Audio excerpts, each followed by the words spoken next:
Éxitos. Son las 7:39 de la mañana. Gracias por acompañarnos en la señal de éxitos.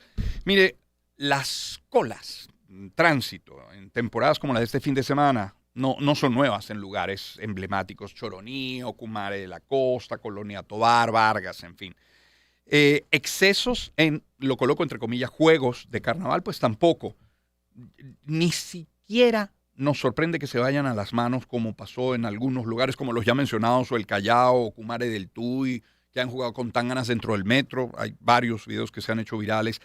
Ahora, lo de los Juanes en Falcón, que tampoco es nuevo, ya sale cualquier lógica, ¿no? Y uno sí podría preguntarse y preguntar por el papel de las autoridades, pero tenemos que preguntarnos qué estamos haciendo. Nosotros, ¿qué formas son esas de celebrar, de descansar, de distraerse? ¿A quién estamos afectando? ¿Qué ejemplo estamos dando con este tipo de comportamiento? ¿Cuáles son los valores? ¿Dónde queda el respeto, la convivencia, el cuidado del país? En Guanare se desbordó el río y se llevó una tarima que estaba instalada en el cauce del río. Eso como otro ejemplo para no dejar solo los Juanes como el único caso de estos carnavales.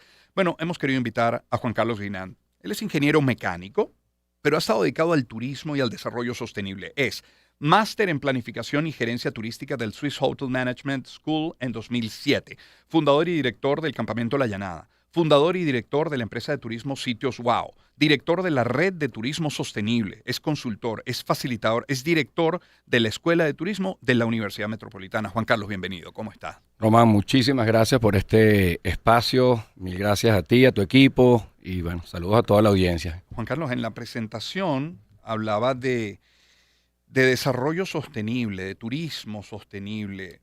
Oye, carnavales así no parecen sostenibles en el tiempo. Y viene la siguiente temporada, que es la Semana Santa, y uno tiene la sensación de que esto podría repetirse. ¿Qué hacemos con esta realidad? ¿Qué análisis haces de los pasados carnavales?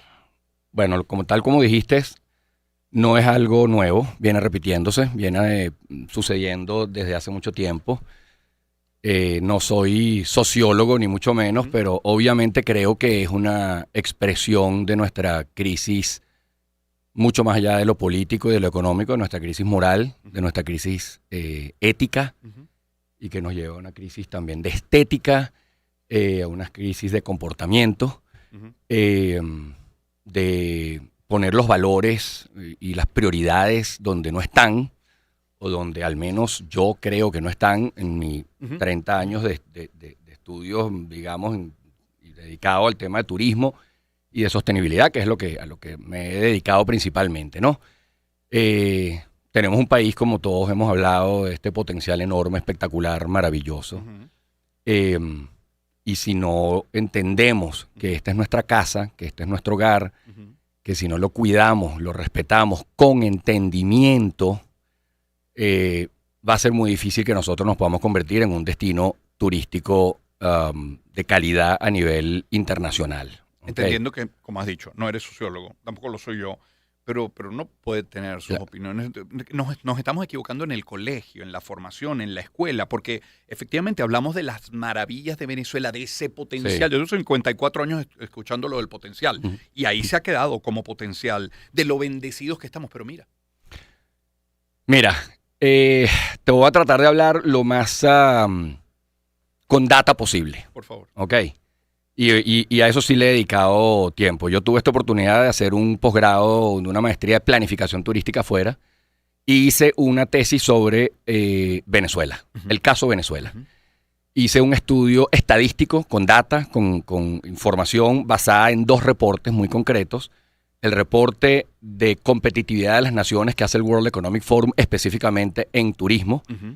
Es un reporte que se viene haciendo hace muchos años. Ahorita se llama reporte de desarrollo, no de competitividad. Cuando yo lo hice se llamaba de competitividad. Y el reporte que saca la Organización Mundial del Turismo, que ahora se llama ONU Turismo. ¿Okay? Los 2 reportes lo que traen son, uno, la cantidad de turistas que entran internacionales a cada país del mundo, 124 países reportados ahí. Nosotros estábamos en ese momento en el puesto 90 de 124. En el número de turistas que entran 88, creo que era el número exacto. Sí. En ese momento que lo hice hace, te estoy hablando de 20 años atrás, ¿no?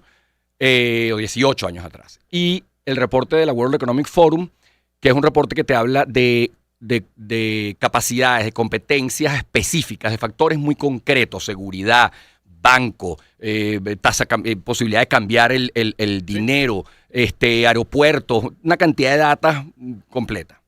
Luego de todo el análisis hecho, y el análisis lo hice comparando a Venezuela no con Suiza, no con Suecia, no lo comparé con Japón, lo comparé con países muy parecidos a nosotros, pero que resulta que tienen más de 1,5 millones de turistas que entran a su país. ¿Cuáles? ¿Ejemplo?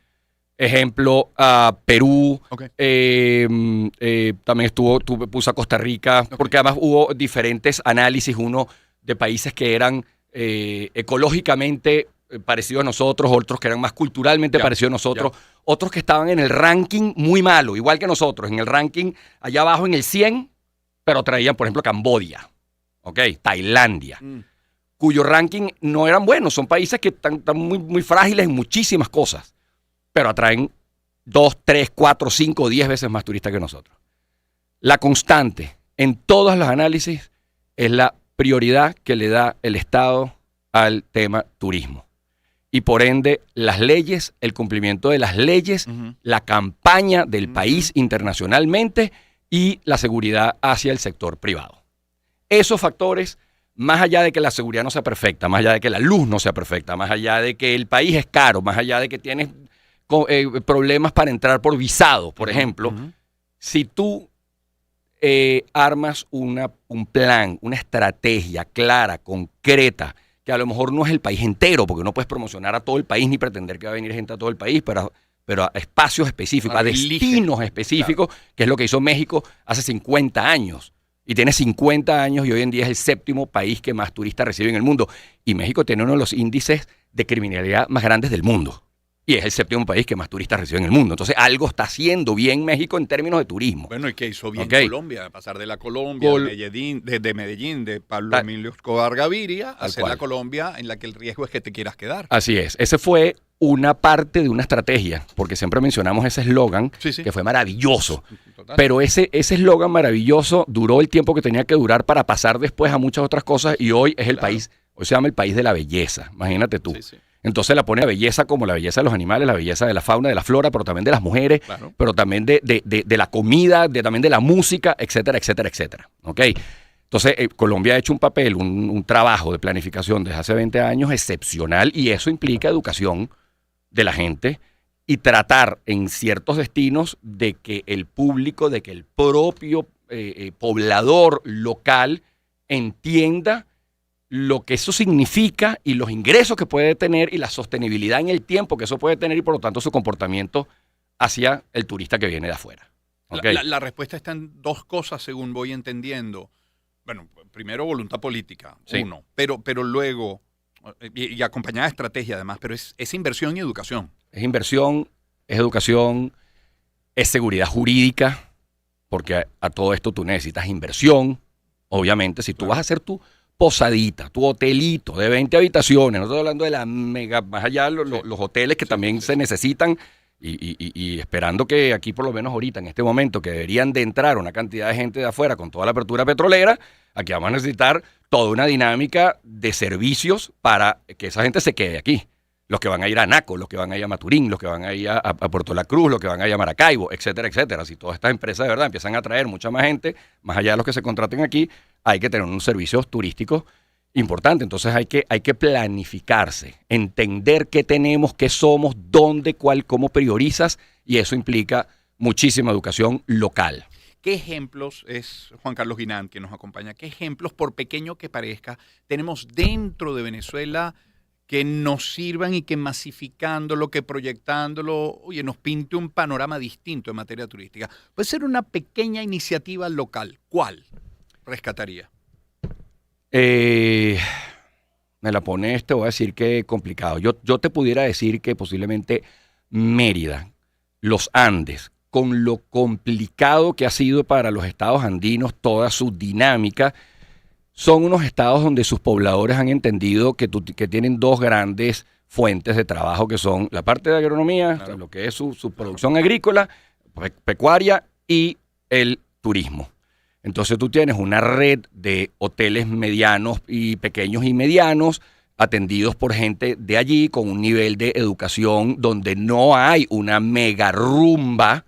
Ok, incluso yo te voy a decir que la concentración más grande, yo voy mucho a los Andes porque hago excursionismo, me gusta he hecho carreras de montaña. Entonces las carreras de montaña están limitadas a un número de personas que entran en un lugar, hacen toda la ruta, unos van por unas vías, otros van por otras vías, regresan, hay una concentración final de gente y se acaba. O sea, tú mides ese impacto, que no lo va a dejar de haber. Claro. ¿Ok? Yo, cuando me llamaron ayer, estaba como pensando y decía, a ver, la manera más fácil de poder entender esto, creo yo, de la manera más didáctica posible. Ahora soy profesor, además. Imagínate, Román, que tú tienes 2 chamas. Sí, bueno, 3. Tres chamas chamas de 15. Ok, imagínate 2 chamas de 15 años que te piden, papá, quiero hacer mi fiesta de 15 años. Y tengo 100 invitados. Y vamos a suponer que tú vives en una casa, en un apartamento de 100 metros cuadrados. Un apartamento de 100 metros cuadrados y tu hija quieren hacer una fiesta de 100 personas. Si tú metes 100 personas en tu apartamento de 100 metros cuadrados, caben, uno por metro cuadrado, caben. Ahora, créeme que el apartamento va a quedar absolutamente destrozado cuando termines ahí. No vas a tener floreros, no vas a tener cortinas, más de uno va a chorrear un trago sobre la alfombra, el bañito que vas a tener afuera, que es el que van a utilizar todos, se va a colapsar hasta más no poder. Entonces tú, me imagino, como padre de familia que pones ciertas normas o tratas de ponerlas, tienes unas opciones que tomar. La opción 1 es decirle que sí y que pase lo que pase. La opción es decirle no, te tranco todo, no hay nada. Tampoco. Entonces tienes otras 2 opciones. Decirle, ok, si es en mi hogar, pero las condiciones son que máximo son 25 personas. No pueden venir 100. Con 25 yo puedo atenderlos bien, pueden ir al baño, el baño va a quedar sucito, pero se arregla el día siguiente. Voy a tener platos, vasos y cosas y no sé qué. Y hay un control con una música hasta cierto volumen que yo pueda tener para esta música, para que los vecinos además no se me caigan encima. O la otra opción es decirle, bueno, ok, vamos con los 100, pero no es en mi casa. Claro. Vamos a buscar el sitio ideal para hacer la fiesta que aguante estas 100 personas. ¿Me entiendes? Entonces tú tomas una decisión en función de una situación. Esto es lo mismo. Los parques nacionales son hogares. Es el hogar de cientos y de miles de especies que tienen su casa, que procrean allí, que crían a sus especies pequeñas ahí, que las algas tienen una función, que los manglares tienen una función, que el coral tiene una función, que la arena, que no flota todo el tiempo, sino en ciertos momentos, porque cuando tú tienes cientos de lanchas, eso es un remolino de arena que sube, que tapa todos los corales. Todo ese equilibrio es un hogar. Y nosotros tenemos que ser absolutamente respetuosos de ese hogar y por eso hay leyes que de alguna manera norman como papá de la fiesta, dónde, cómo, cuándo y hasta dónde se puede hacer o no una fiesta. O dónde se debe hacer. Juan Carlos Ginán, nuestro invitado. Estamos a menos de 40 días de la Semana Santa. Algunos se toman incluso la semana anterior. Es poco probable que todo esto cambie, pero que sí estaría en las manos, que sí podemos normar, cuáles son los límites que podemos poner, porque necesitamos eso, reglas claras, límites, normas que se cumplan, sanciones, cómo nos sancione. Pero la educación en 40 días no la vamos a poder inocular, ¿no? Muy difícil. Bueno, aquí lo único que yo creo que todas las campañas que han habido del el montón de influencers y de personas ligadas a los medios y al turismo y este mismo programa lleguen de alguna manera a las autoridades que pueden, a Imparques, al Ministerio de Turismo, al Ministerio del Ambiente. Sí, los parques nacionales tienen esa dualidad donde tienen unas leyes que son de protección ambiental, pero tienen unas leyes de uso que vienen por el lado del turismo. Claro. ¿Okay? Y que son necesarias porque tú vives de que haya turistas. O sea, el ingreso y la sostenibilidad de esto viene de que haya turistas que paguen por esto. Claro. ¿No? Bueno, ojalá en 40 días algo se pueda hacer en estos 4 o 5 sitios que tú has mencionado, donde puedan controlar desde incluso, en el caso de Morrocoy, desde la misma marina. O sea, de la marina. Es que ellos salen de un sitio. O sea, la lancha con la miniteca, con la discoteca, con el DJ, con la montada, sale desde una marina. Bueno, desde ahí tiene que venir el control. Ojo, tienen muy pocos recursos. El otro día hablaba con alguien de que vive en el parque, pues, o sea, que tiene su trabajo ahí, y me dijo, es que no, mira, aquí hay lo que hay son 2 lanchitas y 5 guardaparques, o sea, es sumamente difícil también para ellos, ¿no? Pero bueno, eso implica que si tú le das prioridad, por lo que digo antes, entonces tú les pones los recursos que deben ser para atender esas necesidades y el control de todo esto. Ojalá que se activen, no sé si un plan de emergencia para la próxima Semana Santa, pero que establezca ya un cronograma, una inversión, una formación y tratar de que Carnaval el año que viene o las mismas vacaciones escolares o las mismas vacaciones de diciembre de este año nos ofrezca un panorama distinto, ¿no? Ojalá, pero yo te digo que yo lo veo más como un tema de planificación muchísimo más grande porque nosotros nos podemos, Román, convertir en un destino de turismo sostenible maravilloso. Pero para eso se necesita preparación, para eso se necesita gente preparada, para eso se necesita un plan concreto que no es para el siguiente carnaval, es un plan a mediano y largo plazo, que implica priorizar, me voy por aquí primero, luego por acá, etcétera, haciendo cumplir las normas donde hay que cumplirlas, pero dándole prioridad a ciertos espacios, a ciertos mercados, nichos de mercados. Colombia ha hecho un trabajo maravilloso porque atrae los nichos de mercado que ha decidido, ligados al café, por ejemplo, ligados a Cartagena, ligados a Bogotá como ciudad, okay, a todo el eje cafetero, etcétera, etcétera. Y han hecho un trabajo maravilloso. Y eso es lo que yo creo que nosotros tenemos aquí. Claro, yo tengo aquí una cosa que no sé si da chance de leerla o no da chance de leerla, porque es que quiero, por favor, en mi afán de tener como data, o sea, de no hablar, es que Venezuela es el país más bello del mundo. Bueno, sí, pero. Bueno, puede serlo, pero sí. Bueno, pudiera serlo, pero pudiera no serlo también. Y entonces, si no lo somos y somos el 5º o el 10º o el 15º, entonces tenemos que saberlo. Exacto. Entonces, tú tienes que saber dónde estás, porque dependiendo de dónde estás, tú arrancas un plan real. Y no un plan imaginario de que si soy el país más bello del mundo, pero no romántico, etéreo. Entonces no hago nada, pues, porque va a venir todo el mundo, pues es el país más bello del mundo. Es romántico y etéreo. Es romántico y etéreo. Entonces, basado en eso, voy a leer esto. Por favor. Que es una data de qué somos a nivel de naturaleza en Venezuela.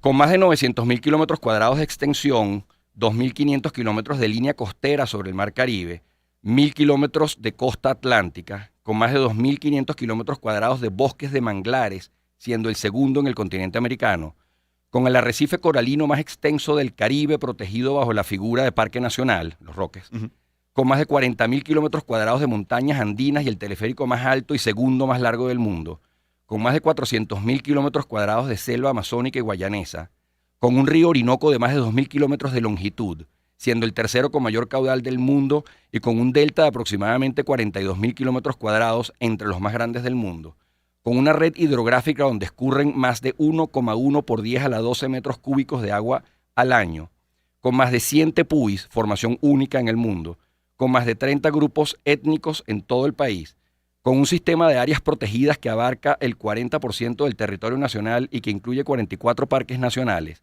siendo de uno de ellos Patrimonio de la Humanidad decretado por la UNESCO, el Parque Nacional Canaima, con 30.000 kilómetros cuadrados, con la caída de agua más alta del mundo, con 5 humedales decretados por la Convención de Ramsar, siendo el país con la mayor diversidad genética de cacao del mundo, siendo el 6º país con la mayor diversidad de aves, el 8º con la mayor diversidad de mamíferos, el 8º con la mayor variedad de plantas superiores del mundo, con un fenómeno único como el relámpago del Catatumbo, donde se ha medido el mayor promedio mundial de relámpagos por kilómetros cuadrados, y considerado como uno de los 17 países megadiversos por el Centro de Monitoreo de la Conservación del Ambiente, CMCA, de las Naciones Unidas.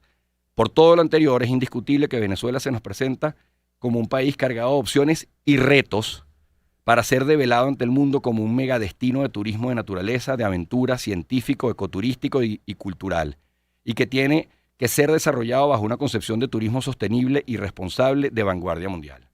Esto es lo que para mí es Venezuela a nivel natural. Estando en Cuaresma decimos amén. Amén. Que lo aprovechemos.